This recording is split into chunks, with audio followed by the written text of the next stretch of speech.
Hello friends, আজকে আমি বানাবো সুজির চিলা। হ্যাঁ ফ্রেন্ডস, আমার এটা খেতে খুব ইচ্ছে করছিলো। তার আগে আমি একটু ছাতুগুলি খেয়ে নিই, কারণ আমার খুব জোরসে খিদে পেয়েছে।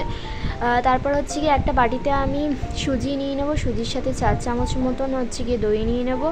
নিয়ে তাতে একটুখানি জল অ্যাড করবো, লবণ দেবো আর খাবার সোডা দেবো 1 ছিটা মতন, দিয়ে ভালো মতন মিক্স করে 15 মিনিট মতন ঢেকে রেখে দেবো। তারপর চলুন বন্ধুরা, আমরা হচ্ছে গিয়ে চাটনিটা তৈরি করে ফেলি।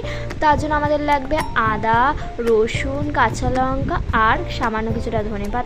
পেঁয়াজও দিতে পারেন, কোনো অসুবিধা নেই, দিয়ে ব্লেন্ড করে নিতে হবে।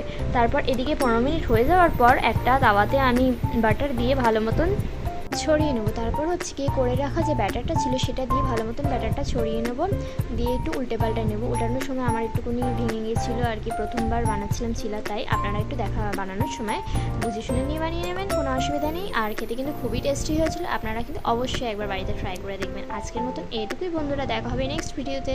Bye bye.